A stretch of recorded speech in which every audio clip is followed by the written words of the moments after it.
Di. Yung lay down Mga niya. DIY group, bakit tatagili mga ideas eh. Kung ano. Yung lay down. Alright, nandito lang ating setup mga idol. Ito ano. Ito yung ating green energy. Yan, nakaparallel yan. Dito sa ating Gentile battery mga idol. Unang purchase ko, itong green energy. Tapos kahapon lang, ito, kinabit ko. So, kung mapapansin nyo mga idol, magkapareho lang yan siya, no?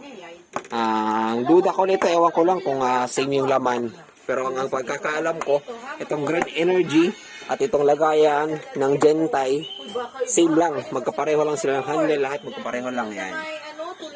Since kulangan tayo ng wirings mga idol yung ginawa ko, no? Yan, kung mapapansin nyo, hindi ko alam kung pasado yun sa inyo. Pero sa akin, tatlong wire ng tawag dito, stranded na number 12. Ayan, pinagsabay ko yung tatlo. Pahinang bangko. Dong, ito bangko dong. Yan. Ito yung status ng ating unit. Ito ay isang 12 volts na 1 kilowatt hybrid inverter mga idol. Ayan. Ito yung natin. Yung mga wirings natin, no? Check nyo yan, no? Pakita ko sa inyo. Yan. Ito yung wirings natin. Yan. Ito rin, kung nakikita nyo to, ito yung connection ko na wala. Ito yung AC charging. Gamit natin sa AC charging mga idol. Ayan. Kung nagba-blackout naman, ito, gawit na gawit yan. Number 12 lang yan mga idol. Wala namang problema. Ayos na ayos yan, no?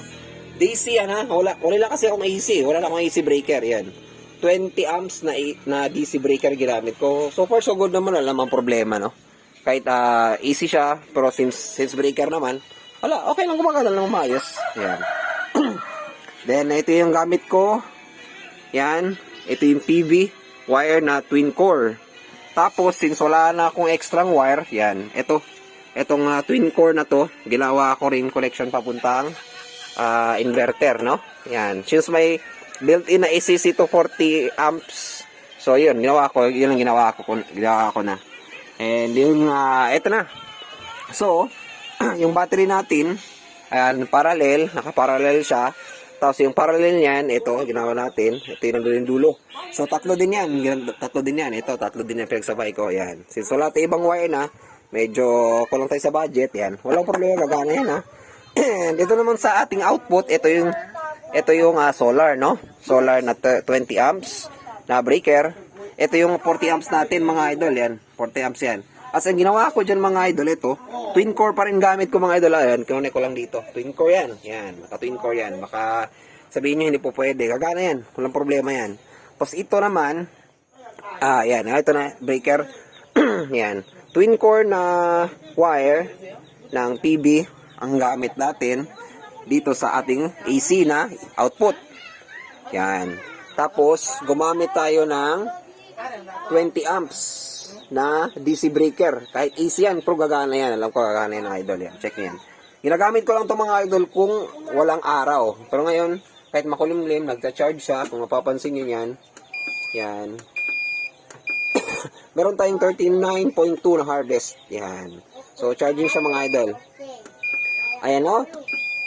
For information, naka 230 volts tayo, 60 Hz. Ayan. Yan yung setup ko mga idol. Naka 13.386%. So, nung kagabi, bago ko sinabay silang dalawa, since blackout sa amin, walang ilaw, din maulan, sinarge ko muna itong isa, no? Nang full charge ko na itong isa, umabot siya ng 14.2 kasi ito yung nakalak dito sa inverter. Ngayon, ginawa ko, tinanggal ko muna ito siya, ito, sinarge ko ulit yung Gentile. Itong Gentile kasi kahapon lang dumating, no? Kahapon lang siya dumating. Kaya itong Gentile natin, kakatest ko kano yung mga anong oras ko yung sinarge. O nga, alas 7 yata ng gabi, no? Nang sinarge ko siya, obserbahan ko, umabot rin siya ng 14.2, 100%, no? Ito, 100% siya. So, pagka 100%, mga around 1 p.m. at or 12 midnight, tinanggal ko na siya mga idol. Pinagsabay ko na siya. So, kung napapansin nyo mga idol, yan yung wires na gamit natin, no? Yan. Yan. Kung sasabihin nyo hindi siya recommended, kayo yung bahala. Pero sa akin, no problem at all. Yan. Number 12 yan na twin na stranded, no? Yan. Yan. Ito sa specs naman natin mga idol. Yan. Ako yung install, baguhan din tayo, pero hindi naman sa baguhan, pero may idea tayo bago natin sinimulan kasi sumama din ako sa mga installations kaya nga solar, no? Yan. Check natin yan mga idol yan, yung mga connection nga. Ito pala mga idol, so wala tayong ETS. Di na ako nag-ETS mga idol, anyway, di ko naman siya kailangan, no? Importante, ayan, yan, gamit ko, sinet up yan siya. Yan, solar powered na yan siya lahat. Tapos ito, charge na siya. Yan. Ito, kapag i-on ko to siya, itong DC natin, automatic mag-AC yan. Iilaw yung AC mga idol, no? Yan. Tapos, yung atin ang mga DC breaker ng battery, meron tayong 125 DC, no? 125 yan siya mga amps. Then, meron tayong 40 amps output na AC. Meron tayong 20 amps DC na breaker. Galing sa ating 550 watts na Tongwei solar panel monocrystalline mga idol. Ayan. So far so good naman, wala namang problema sa ating setup. And kagabi obserbahan ko siya nung nag-operate yung dalawa.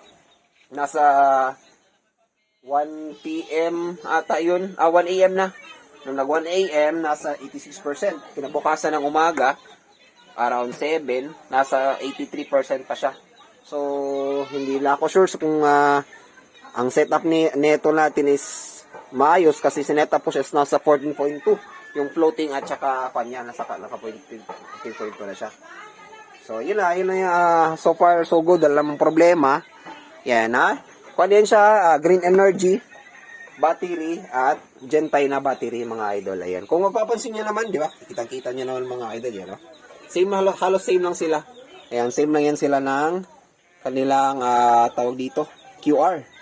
Hindi ko alam kung sa manufacturer ata to ng battery na lagayan, pero yung laman nito, not sure kung magkapareho, kung same ba silang cylindrical or yung tawag ng isang klaseng battery, no?